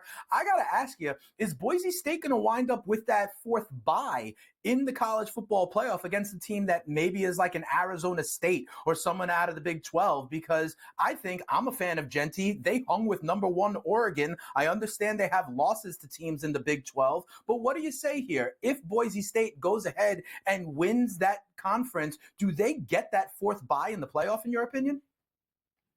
I think it matters what team from the from the Big 12, but potentially, like I think if we saw with Colorado's win, it eliminated TCU, West Virginia, and was it Baylor? I think the third one was. So now we now know if BYU beats Houston and Arizona State's able to win, then that's setting it that we know the Big 12 championship at that point. Now I would think they might put them over Arizona State or BYU. Now, if it's Colorado or even if it's Iowa State, I think then they have to, because Iowa State's been somewhere in that mix. I feel like actually, and Arizona State, maybe with the way, if they win, they're so hot. Maybe Arizona State, they'd put over them, but BYU losing two games in a row there, I think they might put Boise in over BYU. So it's going to be fascinating to see. Colorado, I think they would definitely put as the 4th seed because they want to get, they wanted those TV ratings. But I think if you're a Boise fan, I think it's about, I'd say Colby, I want to ask you, speaking about the Big 12, I think one of the most interesting games on Saturday is Kansas State at Iowa State. And the point spread would reflect that the odds makers expect this to be a very competitive matchup. Iowa State under a field goal favorite. I'm seeing 2.5. Both very good seasons for these two teams. I think it's Kansas State has 8 wins, and I think Iowa State trying to get to double digits. What do you make of this contest here in Ames? Yeah, and I think that'd be the first double-digit win season ever for the Cyclones. So they have that on the line, the Big 12 championship on the line, but then they have the situation where they can ruin, or Kansas State could ruin their season, much like Iowa State did to them a season ago. So this is the Battle of Farmageddon. I actually think Kansas State's live to win this thing. I just think it's going to be this will be a game late into the 4th quarter, and at that point, I think there's a little more pressure on Iowa State than there is Kansas State. And just the fact that I think Kansas State's got a little bit more home run threats, whether it's Dylan Edwards, whether it's Avery Johnson, that can just break it open. I think K-State's going to get it done, but I'm fascinated by this matchup because if Iowa State wins this and with a little bit of help, they could be in the Big 12 championship. What a season that would be, because Iowa State hasn't ever won a conference championship, I think, since like 1910.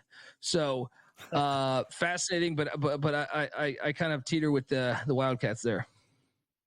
All right, Colby, let's get you out of here on this one. Let's go back to the headline right here. Georgia Tech up 17-0 on the Georgia Bulldogs here. Live spread has Georgia Tech now laying 6.5. You can get Georgia plus 215 on the money line, and the total live is at 40.5. Does Georgia have kind of a few more big punches left in them in the second half? If you didn't have any skin in the game already and you're just watching us right now and wanted to get in the action live with a clean slate, where would you go in this game for the second half? I think I would take the dogs and the points. And I think just Kirby Smart's team, a lot of those guys are veterans. I feel like they can find a way to muster up some points. They're also at home with that crowd behind you. Momentum's a real thing in college athletics, specifically college football. So I would take the points. I think they can battle back and make this a game. That's probably what I would say. But I mean, I'm not going to personally do that because I have the Yellow Jackets money line, but I think that's what you should be doing if you're looking to get in on this. All right, there you go. There it is, Colby Dent, representing DGen University and the Sports Gambling Podcast crew. When we come back here on the other side, it will be Brady and myself. The second half of Georgia Tech, Georgia is going to kick off, and we are going to be all over it. I may convince Brady even to do some drive props, because if this momentum is going to start, we're going to start to see some 3-and-outs from this Georgia Bulldogs defense, and we're going to start seeing points here from Georgia as well. So we'll see if there's other ways we can play it when we come back. Thank you for your time, Colby. We'll be back right here on In Game 5.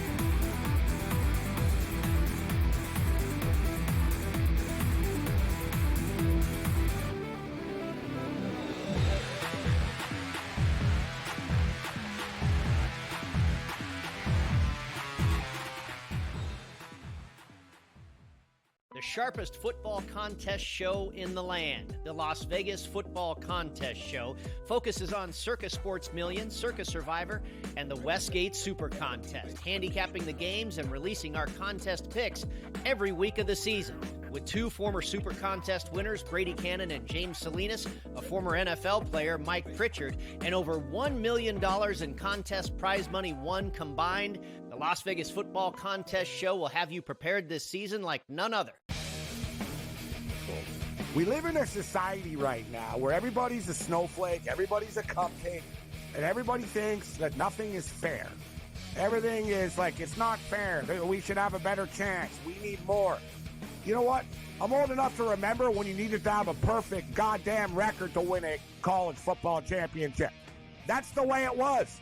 11-1, too bad. Sports Rage tonight, only on SportsGrid. Grandma Bear, who owns the football team, probably comes in, gives a little, oh, man, you're such a good little boy out there. Congratulations, the way you coach this football team. I'm never going to fire you. Totally, I missed you pinching your own cheek. Because I was looking down and did not know we were getting. Oh, Donnie, you got such a good show there with that guy named Ben. Like, that's what your grandma would do to you when you go see her on Thanksgiving or Christmas, The Early Line, only on SportsGrid.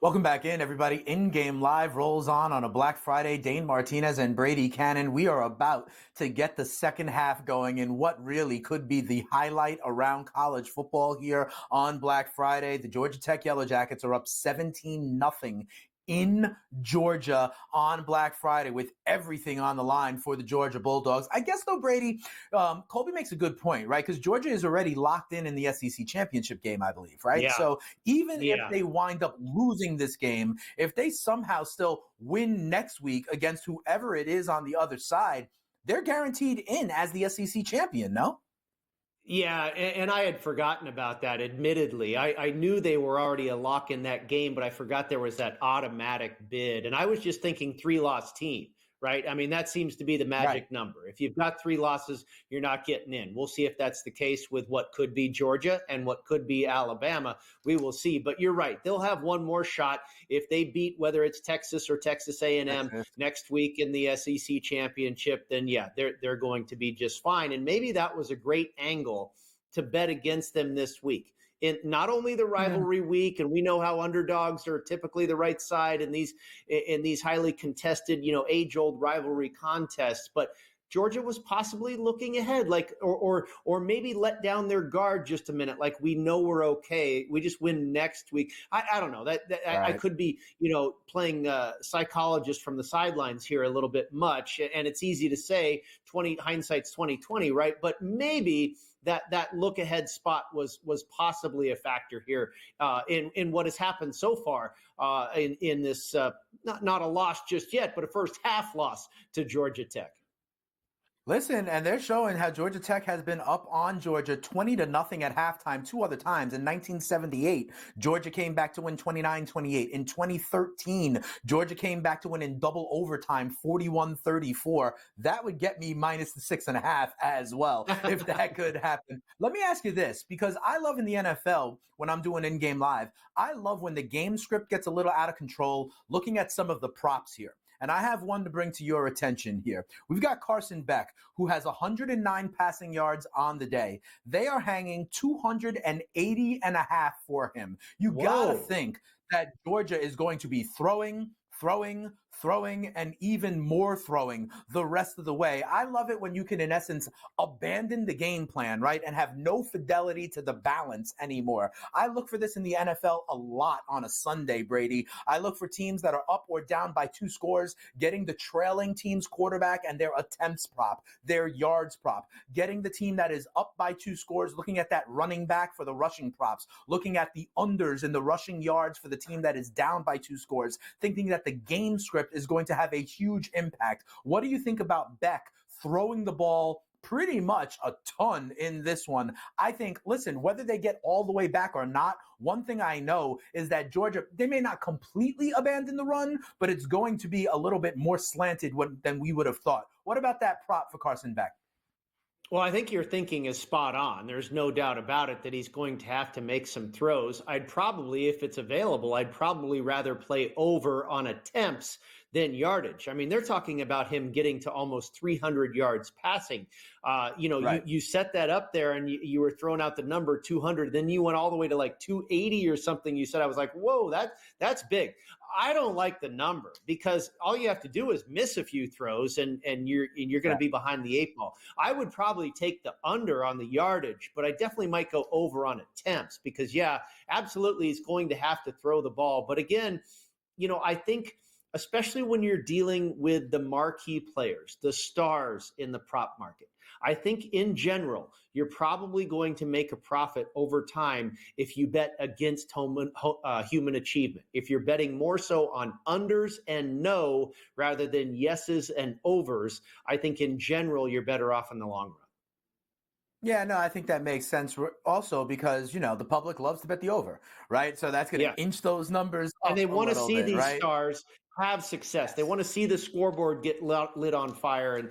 And so do I. We're all fans too, but in making smart bets, is that going to happen? You spell it out, how it plays out. Yeah, he's going to have to throw the ball, but is he really going to get to 300 yards basically? And Georgia's going to win this game going away? I don't know. He's going to have to throw it. That's why I like the attempts better than the total yards. All right, fair enough. And let me tell you something. This is not good for the Georgia Bulldogs.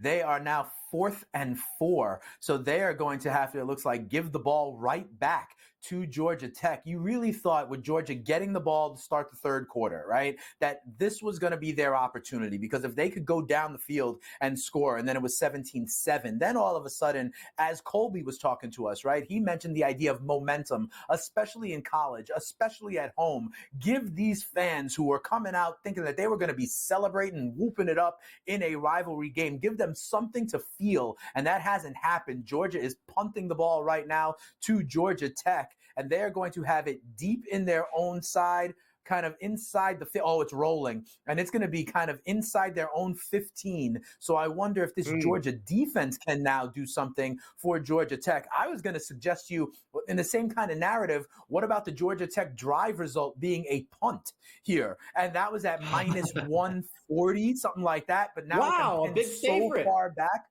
Well, now with them pinned so far back, it's now minus 280 that this drive is going to result in a punt for the Georgia Tech Yellow Jackets. But the time is starting to slip away here at 17-0. You've got still plus 240 on the money line. You can now get Georgia more than a touchdown. You can get Georgia plus 7.5. It was plus 8.5 for a second. So, I mean, this is starting to come to fruition. And we really talked before about all of the ripple effects this could have. And, we talked about these games tomorrow as well, whether it's Notre Dame and USC, whether it's Miami and Cuse, whether it's Texas against Texas A&M, whether it's the Iron Bowl. Do you think in some way, Brady, I think this helps the big time teams because they've seen it. If Georgia goes down, their coaches in the locker room can be like, they've look been put what on happened alert, to right? Georgia. Yes, Don't let this happen to us. Whether you're Miami, whether you're Bama, whether you're Notre Dame, you now know that you're not going to just slide through on rivalry weekend, right? I think this actually helps some of these big-time teams that kind of need it to ensure their place in the playoffs tomorrow because you've already seen even mighty Georgia get tripped up. Don't let that happen to you and don't, come out soft early in the game, right, Brady? You can also argue it helps the underdogs, right? Hey, guys, look at what Georgia Tech did. Let's rally the troops and let's show up today. So, yeah, you could go both ways there. But, no, I think you're spot on, especially in a case of like Alabama, okay, where you have, a bigger number like that. Okay, some of these other games, Iowa State, a 2.5-point favorite, Clemson, a 2.5-point favorite, Texas, a 5-point favorite. I don't know if this result is necessarily going to affect it. Maybe it plays into the Texas A&M game because it's a possible opponent for them next week in the SEC championship. But I could see that playing into Auburn, Alabama. Maybe Hugh Freeze and Auburn, they want to, kind of lean on that underdog card. Hey, look at what Georgia Tech did, and Alabama. Alabama's got plenty of reasons to point to already. They're coming off of a huge upset by Oklahoma. So, yeah, no, I see what you're saying there, but we don't know these head coaches. We know they are master psychologists and they can spin a storyline a number of different ways to get their guys motivated. And yeah, this is certainly a tool they may lean on.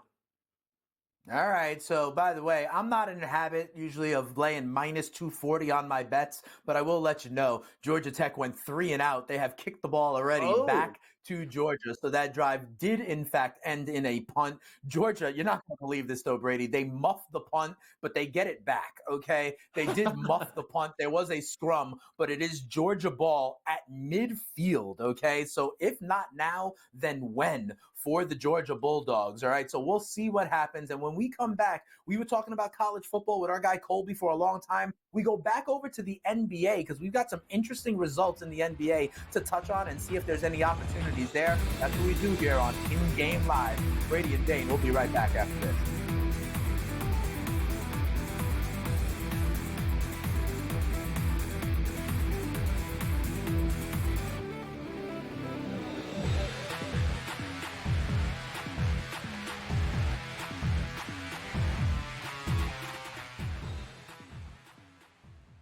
The sharpest football contest show in the land, the Las Vegas Football Contest Show, focuses on Circa Sports Million, Circa Survivor, and the Westgate Super Contest, handicapping the games and releasing our contest picks every week of the season.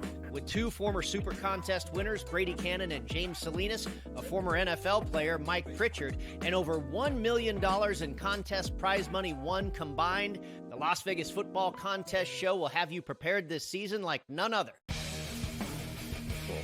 We live in a society right now where everybody's a snowflake, everybody's a cupcake, and everybody thinks that nothing is fair. Everything is like, it's not fair. We should have a better chance. We need more. You know what? I'm old enough to remember when you needed to have a perfect goddamn record to win a college football championship. That's the way it was. 11-1, too bad. Sports Rage tonight, only on SportsGrid. Grandma Bear, who owns the football team, probably comes in, gives a little, oh, man, you're such a good little boy out there. Congratulations, the way you coach this football team. I'm never going to fire you. Totally, I missed you. Pinching your own cheek? As I was looking down and did not know we were getting. Oh, Donnie, you got such a good show there with that guy named Ben. Like, that's what your grandma would do to you when you go see her on Thanksgiving or Christmas, The Early Line, only on SportsGrid.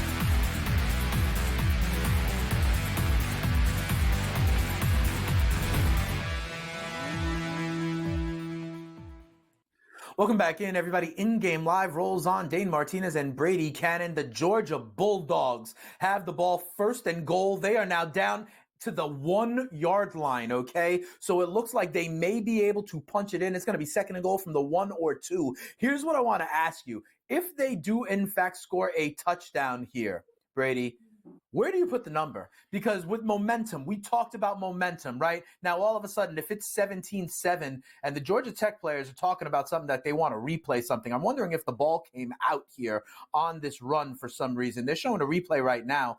They're hammering at the ball. I don't think it can. Ooh, they ripped it. Ooh, Brady. We may have a fumble.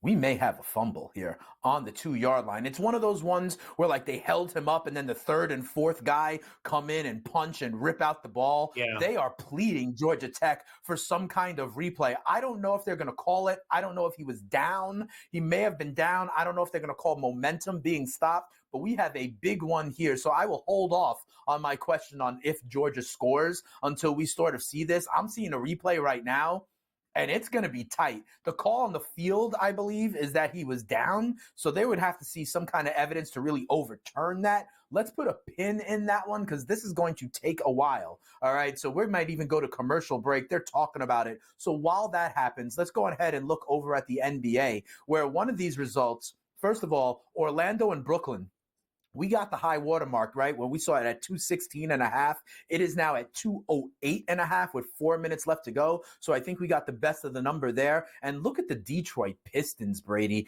up 90-71 on Indiana in Indiana, and they are now 13.5-point favorites in this one. It may be something that these teams that don't have much to play for, but have an opportunity in the NBA Cup really start to, take it seriously because this is their season. They're not going to be in the NBA playoffs. Might as well try and win something, right? Absolutely. And, we talked about that earlier. I said, I don't want any part of we were talking about these in-game betting situations. And I said, you know what? Something looks like the Pistons are feeling themselves in this NBA Cup stuff because it just, they got out to a big lead and they have not looked back at all. I would maybe look to play the Pistons in their next game in the NBA Cup. It looks like they're riding a little bit of a wave here, and who knows, we might see them out here in Las Vegas here pretty soon. I think it's the Final Four that ends up here in Sin City for this NBA Cup Finals. But they look like, maybe you can create an angle there in the Chicago Bulls now with a 4-point lead over the Boston Celtics. We were right about the Toronto Raptors, who have covered 5 out of their last 6. I kind of like them to cover here against the Heat. I don't like to go against Eric Spoelstra, but right now that live line is down to 5.5 in favor of the Heat. Still a lot of time left in that basketball game, but the Toronto Raptors trailing just by a bucket, 77-75. Now, you were spot on about the Orlando Magic playing that game under the total when they shot out of a cannon, both teams in the early first part of that first quarter, but we were also correct in laying the points with the Magic. We saw the steam in that game from 5.5 all the way to 8.5, and now they've got a 107-84 lead. Yeah, also, let's go back to that Celtics-Bulls game where the Bulls are up 102-98 in that one as we go to the fourth quarter. 251.5 is the live total. Remember, we saw that close at 243, and then it shot up into the low 250s. But here's what I want to tell you, Brady. Here's another one. If you've been watching with us all show long, you also heard that I gave out some three-pointer props. So let me tell you, Jason Tatum, 4 of 7 from beyond the arc. Derek White, 4 of 8 from beyond the arc. So both of them got over the 3-point prop there. So that one is big. And I have huge news for you in Georgia Tech. They went under the hood, and the play on the field is the review. It stands. Wow. So it is now still 2nd and goal. I got to tell you something. I saw a couple of replays, and I thought maybe the ball was out. But this is a huge development because if they didn't punch it in and Georgia Tech got it,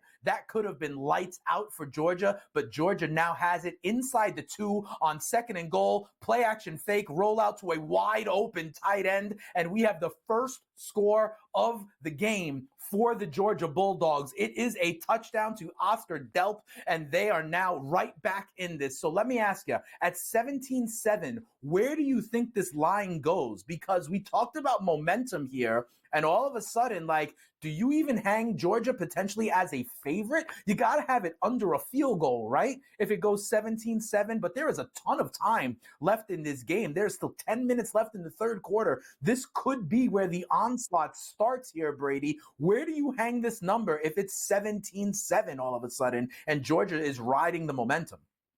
Well, looking at the market right now, it hasn't quite caught up with the activity. I'm showing Georgia catching 2.5.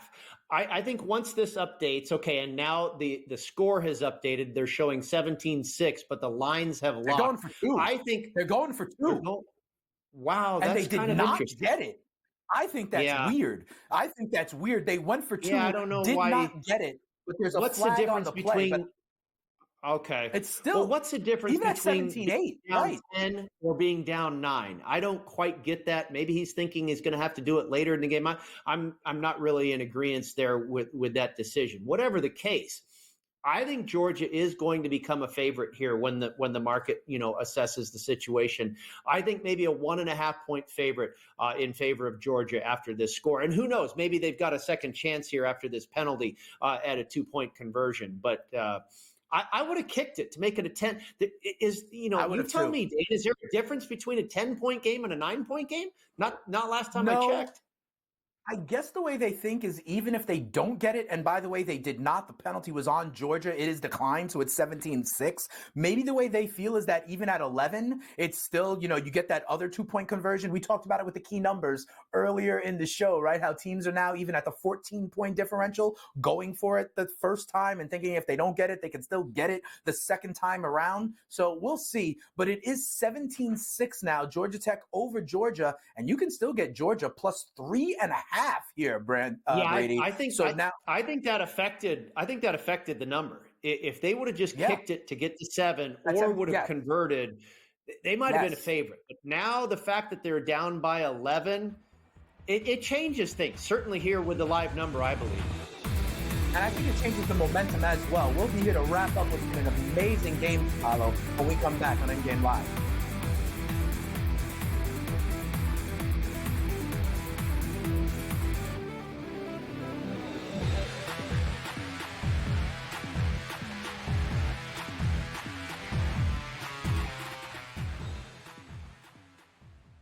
The sharpest football contest show in the land, the Las Vegas Football Contest Show, focuses on Circa Sports Million, Circa Survivor, and the Westgate Super Contest, handicapping the games and releasing our contest picks every week of the season. With 2 former Super Contest winners, Brady Cannon and James Salinas, a former NFL player, Mike Pritchard, and over $1 million in contest prize money won combined, the Las Vegas Football Contest Show will have you prepared this season like none other. We live in a society right now where everybody's a snowflake, everybody's a cupcake, and everybody thinks that nothing is fair. Everything is like, it's not fair. We should have a better chance. We need more. You know what? I'm old enough to remember when you needed to have a perfect goddamn record to win a college football championship. That's the way it was. 11-1, too bad. Sports Rage tonight, only on SportsGrid. Grandma Bear, who owns the football team, probably comes in, gives a little, oh, hey, you're such a good little boy out there. Congratulations, the way you coach this football team. I'm never going to fire you. Totally, I missed you pinching your own cheek as I was looking down and did not know we were getting. Oh, Donnie, you got such a good show there with that guy named Ben. Like, that's what your grandma would do to you when you go see her on Thanksgiving or Christmas, The Early Line, only on SportsGrid.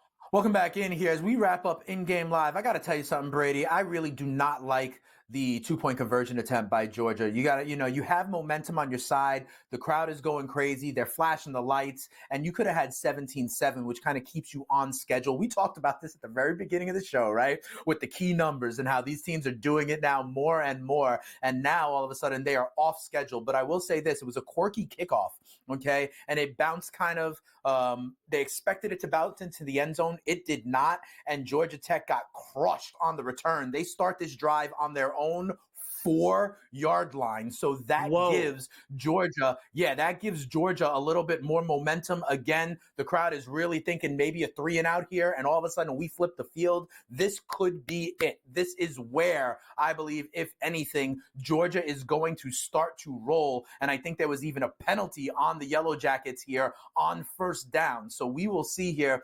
It's holding on Georgia Tech, excuse me. So they're going to back them up even further. This is where the momentum flips here, Brady. I am with you. You were saying that maybe the Georgia Bulldogs could be a favorite. It is now under a field goal, plus 2.5 right there. I see the hold. It is a good call, plus 110 for Georgia on the money line. Let me tell you something, Brady. Georgia's going to win this game, I think. Yeah, we kind of felt that way. You obviously laid 6.5 in game. You could easily still very well get there. Well, and something just happened because now Georgia's getting 4.5. So Georgia Tech must have had a play go positively for them.